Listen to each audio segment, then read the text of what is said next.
Every business has its own story. That story starts with the heart, soul, blood, sweat, and tears of the entrepreneurs and those who support them. I've been an entrepreneur my whole life, and I've devoted my adult life to helping others realize their dreams of owning and growing a business. I'm constantly inspired by those who put it all on the line to build their dreams. I'm compelled to tell you these stories. This is about the people who are giving it all to help better the world around us. This is Constant Purpose, small businesses changing the world. Something smells in Lafayette. I mean, the smell is intense. The smell is coming out of this warehouse in an industrial area. The smell is noticeable, it's incredible. It's not the toxic smell of chemical waste leaking from an oil spill. It's the sweet smell of success from an incredibly unique business started by female founders that actually really does smell great. Today, we're visiting Something Borrowed Blooms in Lafayette, Louisiana. From the outside, Something Borrowed Blooms looks just like any other warehouse. But inside, this team crafts beautiful, handmade silk flowers that people can rent for their wedding or other special event. Stepping into their warehouse feels like you're stepping into a fairy tale. Their story is a reminder about how determination and creativity can let you reach new heights, both professionally and personally. Founders Lauren Bercier and Laken Swan have weaved together their appreciation of beauty and a keen sense for operations and marketing to run this unique business. While the co-founders came into the business from different backgrounds, they've become the ultimate power duo, shipping flowers to wedding ceremonies and other events across the country.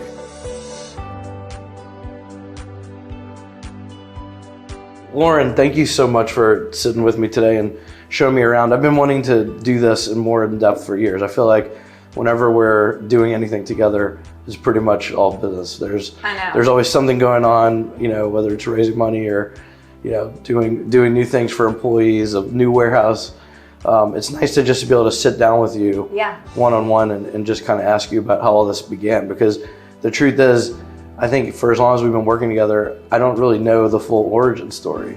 So how did you even get into the business of renting flowers? Yeah, so Laken and I, Laken of course you know who that is, but my co-founder, and she and I are first cousins, and we really just had a desire to start a company together.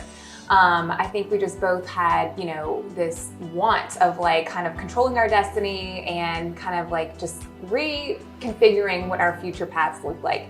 At the time, I was a stay-at-home mom, and Laken was working corporate life, and we were both starting our families, and we're like, we've got to do something that we can be passionate about and really change the path forward. Right. My husband's an entrepreneur, and so I was always involved in his companies and his ventures, and I was always really excited and motivated by what he was doing. But while I was in that stay-at-home mom phase, the joke was I'm gonna think of something, and I'm gonna start a business. Just you wait. And so really one day I was like, Laken, if he can do it, we can do it, right? Yeah. So that was kind of we just, we were both really passionate about starting a business, and we wanted to do something that was different. We didn't want to do your, online clothing, or we wanted to do something revolutionary.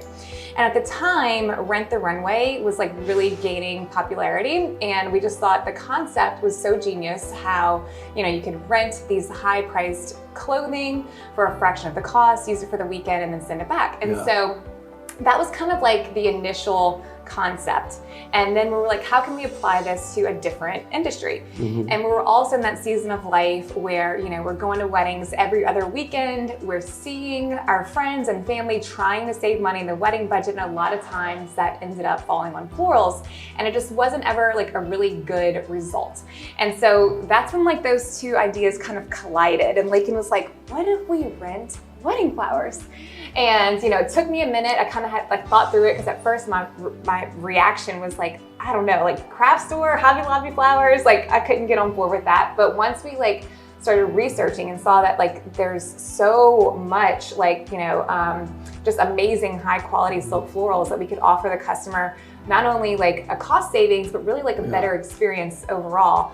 And that's when we were okay, this is it. So that was where we decided to go forward. That's pretty amazing. I mean, one of the things that comes up time and time again with founders and other entrepreneurs, even myself, is that there's almost always some kind of family connection or history. Either someone had, families of entrepreneurs, or their partner's an entrepreneur and they got into it. In this particular case, I think that's pretty amazing. I'm also kind of surprised because you saw probably firsthand that the life of the entrepreneur is nonstop. I say this all the time, but like I feel like the person I was before starting this company and the person I am now are like totally different. And I didn't really become who I was meant to be until I started this company. I think I was just kind of like going through life like, oh, what am I gonna do now? And like, I'm the most me now than I've ever been. Yeah, it's giving you purpose in many ways, right? Yeah, I think that's another theme is that, you were searching for it in many ways. I think that's really cool. I don't think I've ever heard of something clicking the way it did for you two. And Laken's amazing. You guys are a dynamic duo for sure. We really are. It's pretty interesting to learn that. I didn't know that y'all were cousins. Yeah, either, you didn't know that? No, I didn't know that. Our dads are brothers. Okay, that's awesome. Yeah, and so many people, you hear that all the time, don't mix family and business. Yet some of the most successful people I've ever met are doing business with their family members or, again, they've had mentors in their family or people in their family help them. And it seems to be kind of a key to success, really. I think that there's something about it, like the fact that we are family, we grew up so close together. I've known her my whole life. And so it's like, there's never any doubt that her motive or, is opposing to mine, right? Like our best interests are very aligned. Like she wants what's best for her and her family. I want what's best for her and her family.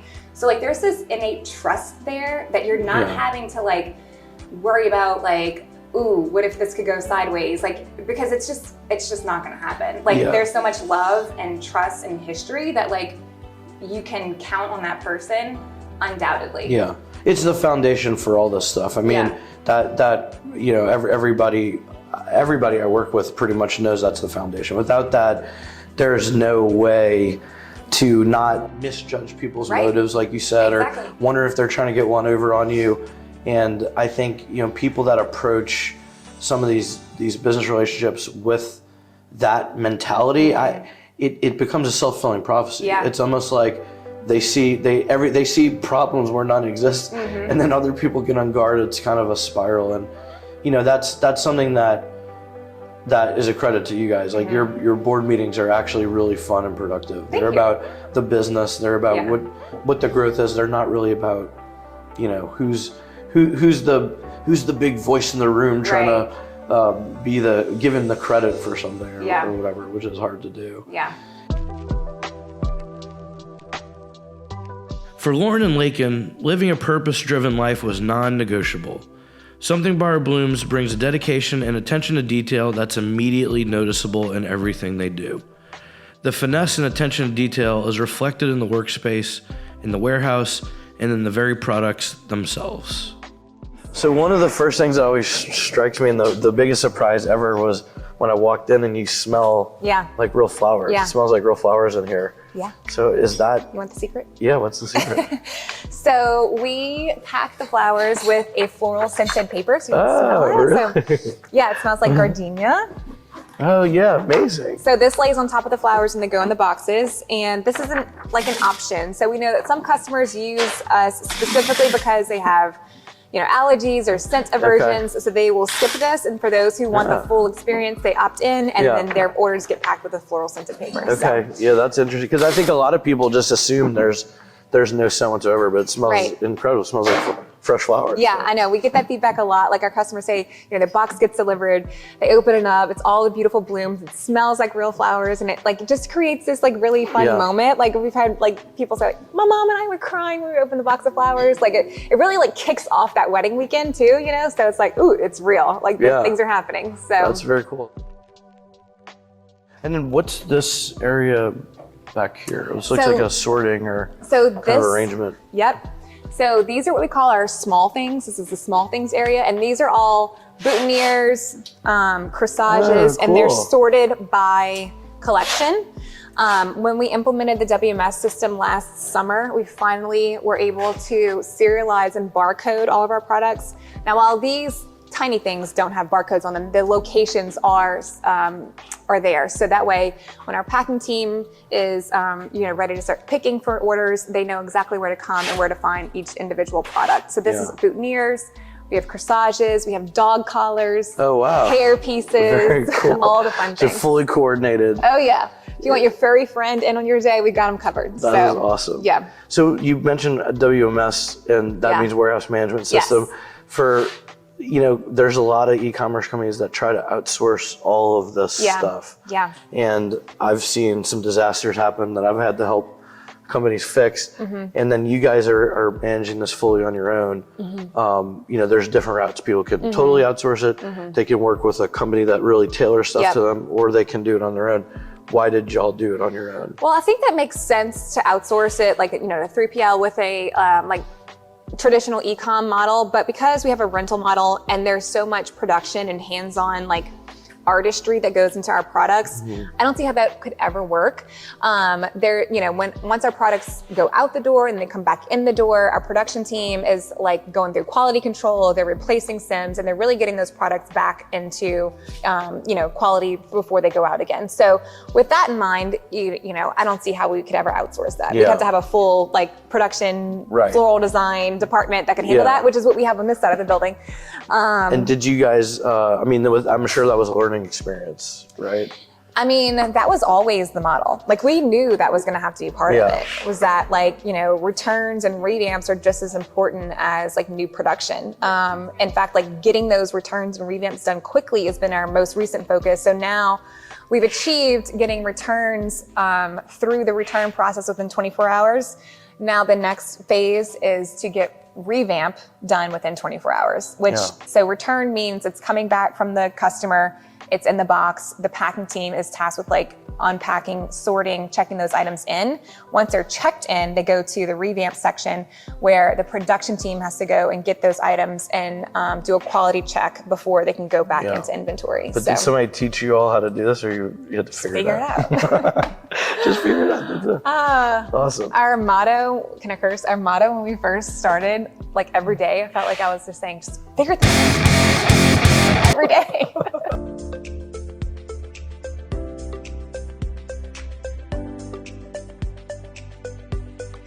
The other things that is apparent when you come visit your facility is that, this is very much a female-driven workforce. Yeah. You guys have, I don't know if you have any guys employed yet. Right now. Yeah. That's great. But, tell me what that's like, because that's just unusual, and I think it's amazing. It's awesome what you're doing. I know, it has been really cool. Of course, our business is all about wedding flowers, and so it's very female-centric, just in general, the business.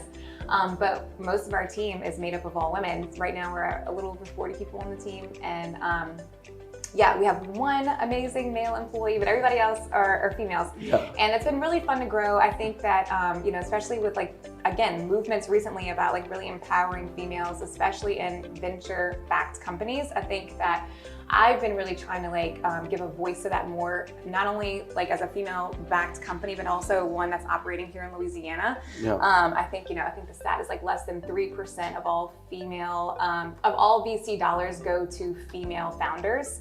So there's a huge disparity about who's getting funded, and to say that we've been able to secure venture capital has been great as a female-owned company.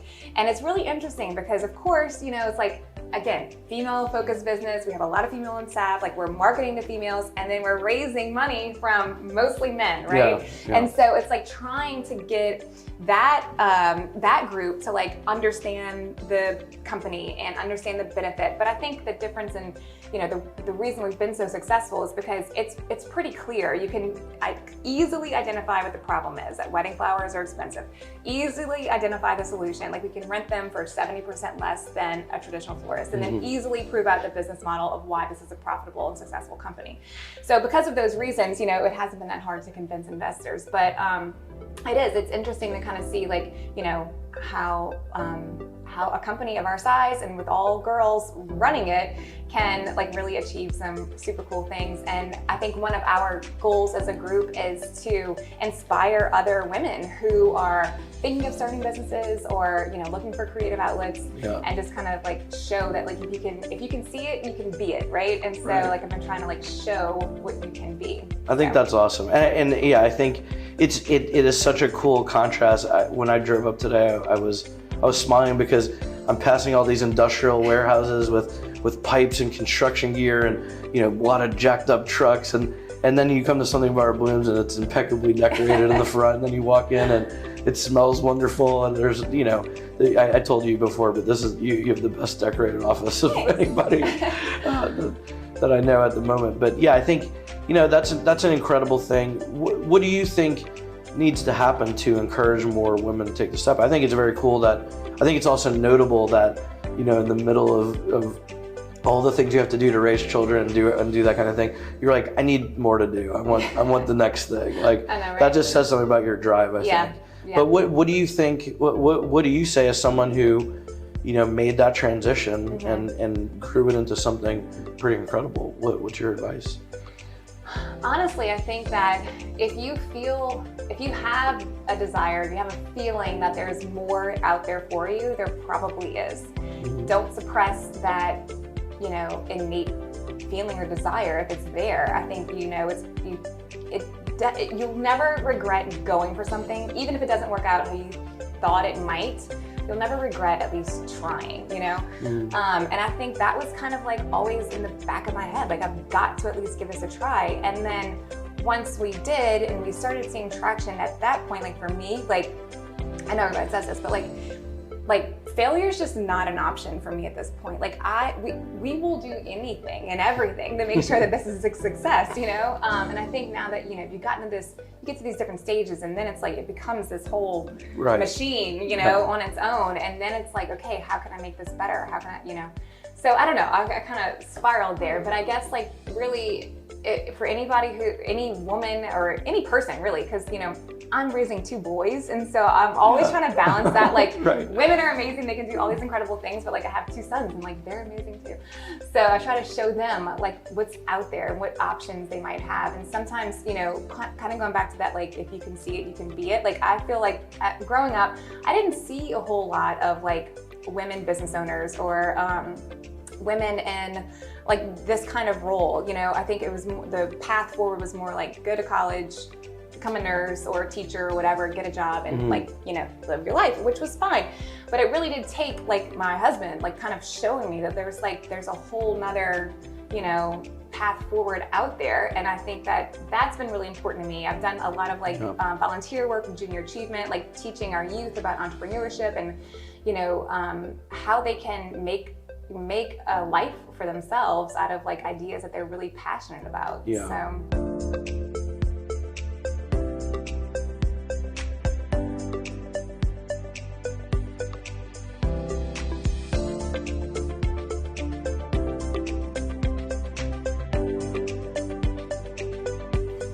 Okay, so this side of the building is where all of our floral designers and assistants work. These are all of our talented artists that are putting together all of our products and revamping them whenever they come back to make sure that quality is being met before they go out for the next wedding order. So you can see there's a mix of things happening here. New bouquets are being made, old bouquets are being refreshed, and the refresh process looks like is the designer will take the item, kind of like do a quality check to see like what might be wrong with it. If there's maybe a stem that needs to be replaced or a piece of greenery that got damaged, they'll just take that one item or component out and replace it with a new one and get that product to be looking just as good as it was on day one before it goes back out to the next wedding. So lots of fun on this side of the building. These are all bundles. This is material that's been picked and organized to create new products. This is a new production kind of in the works over here. Still amazing. Like, I have to touch them every time just to confirm that it's amazing. How many bridesmaids are here? Do you know? 50. 25. 25 on, okay, 25 on this cart. Very good. And then everything on here, this is kind of like what we use as our sample. So, you know, if they need to pull something off the shelf to kind of look at it while they're designing or building something out, this is like our initial design. And then they're, you know, replicating those over and over again. So these are all like organized by type. This is what we consider scrap, and about 1% of our like cost of goods is dedicated to scrap expense. So we waste very little around here. Very cool. We're really like utilizing every single piece. You know, they'll use these for boutonnieres, corsages, small pieces, but they'll like wire these and get these back ready to be used again. So again, just really making sure that we're living out that same mission of like being as waste-free as possible.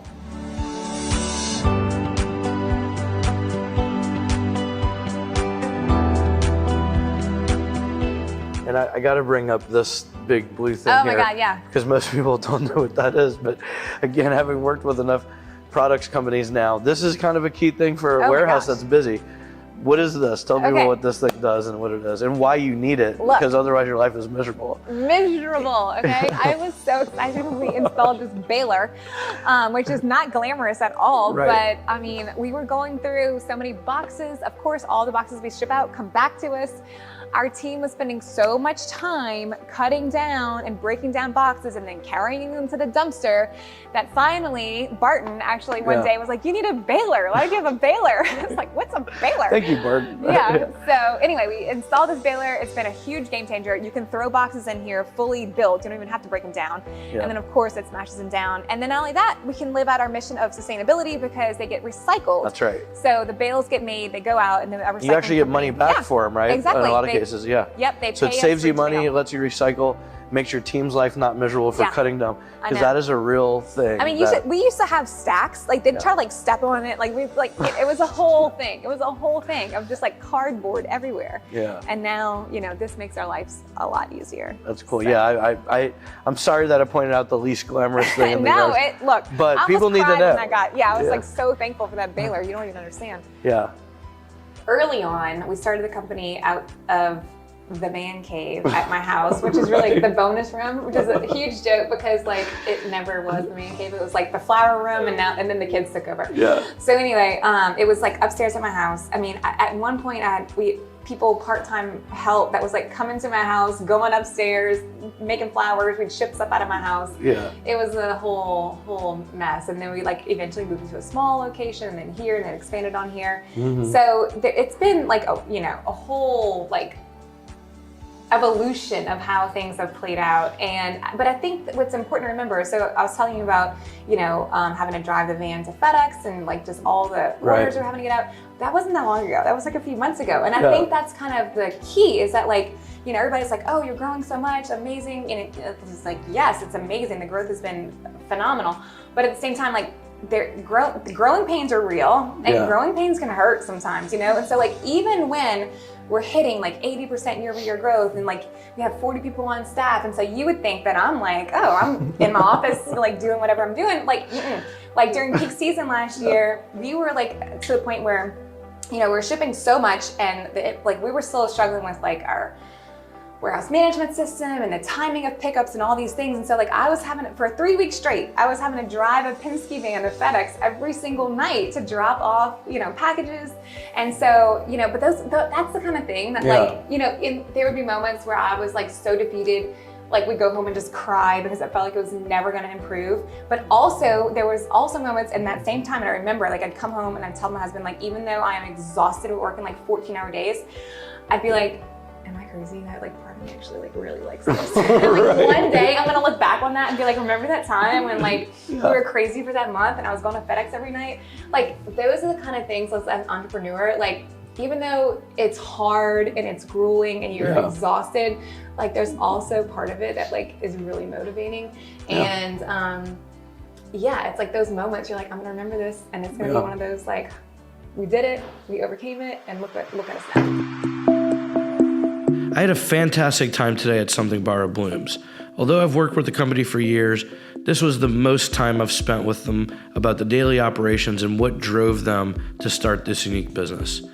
From the smell of the factory floor to the artistry it takes to put these arrangements together, no amount of detail and care has been spared. I've worked with Lauren and Laken for several years, and their dedication and passion is reflected in every part of the business, from the flow of board meetings to the thoughtfulness that goes into packaging each arrangement. They are crazy, smart, hardworking, and fun people.